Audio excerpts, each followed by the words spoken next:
They found the first clue in the desert, buried beneath a dry lakebed where nothing had grown for 1,000 years. In the spring of 1942, a rancher in southeastern New Mexico rode out before sunrise to check a broken fence line near a stretch of white, cracked earth the locals called Jornada del Muerto, the journey of the dead man. The name dated back to Spanish explorers who had crossed the region centuries earlier and barely survived the waterless expanse. That morning, the rancher's horse shied at something metallic protruding from the dust. It looked like part of a crate, half exposed by a recent windstorm. Stenciled across the wood, faint but legible, were the words, U.S. Army, handle with care. The rancher, whose sons were already overseas fighting in World War II, assumed it was leftover military debris. Troops had been moving through New Mexico in increasing numbers since Pearl Harbor. He pried the crate open with a fence tool and found tightly packed instruments, odd glass tubes, coils of copper wire, sealed containers of heavy gray metal. There were also papers with diagrams that meant nothing to him. He resealed the crate, rode home, and called the county sheriff. Within hours, military trucks arrived. The rancher was instructed, firmly, not to speak of what he had found. He never did, but the crate he discovered was part of a story that would change the world forever. That story was the Manhattan Project. When most Americans think of the atomic bomb, they picture the blinding flash over Hiroshima in August 1945. They think of mushroom clouds, of President Truman's announcement, of the end of World War II. But few know how unlikely, fragile, and astonishing the entire endeavor truly was, or how close it came to failing.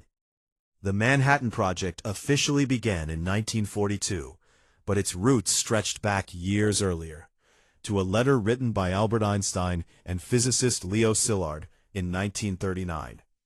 The letter warned President Franklin D. Roosevelt that Nazi Germany might be developing a new type of bomb based on nuclear fission, a recently discovered phenomenon in which splitting uranium atoms released extraordinary amounts of energy.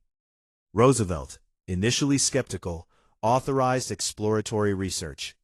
By 1942, with the war intensifying and intelligence suggesting German scientists were indeed pursuing atomic research, the United States committed fully. The project was vast beyond precedent. At its peak, it employed over 130,000 people across the country. Entire secret cities were built from scratch: Oak Ridge in Tennessee, Hanford in Washington, and Los Alamos in New Mexico. Most workers had no idea what they were building. They were told only that it was vital to the war effort. Oak Ridge processed uranium. Hanford produced plutonium in massive reactors along the Columbia River. And Los Alamos, perched high on a mesa in the New Mexican desert, was where the world's leading physicists gathered to design and assemble the bomb itself. The leader of Los Alamos was J. Robert Oppenheimer, a brilliant and complex theoretical physicist from California. He was only 38 when appointed scientific director, young for such a monumental responsibility. He had never managed a project of this scale, yet he possessed an uncanny ability to translate abstract physics into practical engineering and to inspire loyalty among fiercely independent scientists. Los Alamos was isolated and tightly guarded. Families lived in hastily constructed housing. Mail was censored. Conversations were monitored. Even the location was disguised. Letters were addressed simply to a P.O. box in Santa Fe. Scientists worked around the clock, racing not just against time, but against fear that Germany might complete its bomb first. The technical challenges were staggering. Uranium-235, the isotope needed for a bomb, made up less than 1% of natural uranium. Separating it required enormous industrial facilities. Plutonium, meanwhile, was produced artificially in reactors and presented its own complications.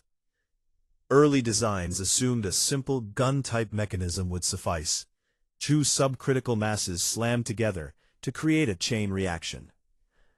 But in 1944, a shocking discovery changed everything. The plutonium being produced at Hanford contained too many impurities, causing it to pre-detonate in a gun-type design. The bomb would fizzle. Months of work were suddenly useless. The solution required a radical new approach: implosion. Instead of firing two pieces together, scientists would compress a plutonium core using precisely timed explosive lenses, forcing it into a supercritical state. The math was terrifyingly complex. The tolerances were microscopic. If even one explosive charge detonated a fraction of a second off, the device would fail. Physicist Richard Feynman later recalled the atmosphere as electric and exhausted. "We were working on something no one had ever done before," he said, "and we were inventing the tools as we went." By mid-1945, Germany had surrendered. Intelligence confirmed that the Nazi atomic program had lagged far behind. Some scientists questioned whether the bomb should still be used. Japan, however, continued fighting fiercely in the Pacific. American planners anticipated a bloody invasion of the Japanese mainland, with casualties potentially in the hundreds of thousands. Truman, who had taken office after Roosevelt's death in April 1945, was briefed on the project. He authorized its use if it proved successful. On July 16, 1945, before dawn, scientists gathered at a remote site in the desert known as Trinity. A steel tower held the implosion device, nicknamed the Gadget. Thunderstorms rolled through the night, delaying the test. Many worried the explosion might ignite the atmosphere, a theoretical possibility that calculations suggested was unlikely but not impossible. At 5:29 a.m., the countdown reached 0. For a split second, the desert was brighter than day. A fireball blossomed upward, turning sand to glass. The shockwave knocked observers to the ground, miles away. A mushroom cloud rose 40,000 feet into the sky.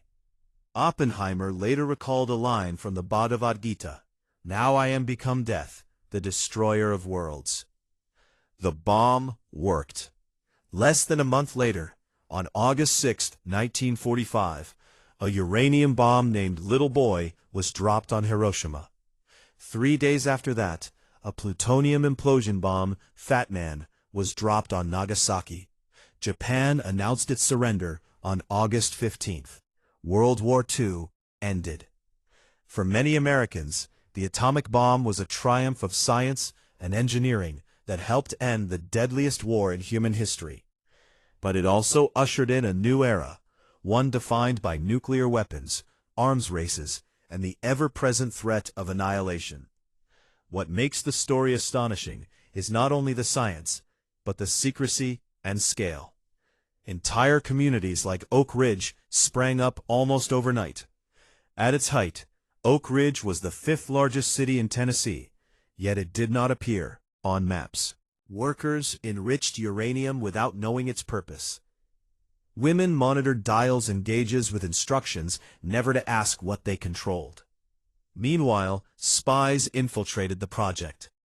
Klaus Fuchs, a German-born physicist working at Los Alamos, secretly passed atomic secrets to the Soviet Union. His information significantly accelerated the Soviet bomb program. When the USSR detonated its first atomic bomb in 1949, years earlier than expected, it shocked American leaders and ignited the Cold War nuclear arms race. The Manhattan Project cost nearly $2 billion at the time, over $25 billion in today's dollars. It demonstrated that scientific collaboration on an unprecedented scale could achieve the unimaginable. But it also revealed the moral weight of discovery. In the decades that followed, nuclear weapons shaped global politics. The Cuban Missile Crisis in 1962 brought the United States and the Soviet Union to the brink of nuclear war. Civil defense drills became part of American childhood. Duck and cover entered the national vocabulary. And yet, amid the tension, nuclear technology also produced peaceful innovations. Nuclear power plants generating electricity, medical isotopes treating cancer, scientific insights into the structure of matter. Today, historians continue to debate whether the bombings of Hiroshima and Nagasaki were necessary. Some argue they prevented a prolonged war and saved lives on both sides. Others believe Japan was already near surrender and that a demonstration might have sufficed. The moral questions remain unresolved. The rancher who found that crate in the desert never fully understood the role he played in history. But his discovery was one small thread in a vast tapestry of secrecy, brilliance, fear, and ambition. The Manhattan Project stands as one of the most astonishing achievements in American history, not only because it harnessed the power of the atom, but because it revealed both the heights of human ingenuity and the depths of human consequence. It began with a letter, accelerated through urgency and war, and ended with a flash that changed the world forever. And it all unfolded in the quiet deserts, forests, and riverbanks of the United States, hidden in plain sight, until the moment the sky itself caught fire.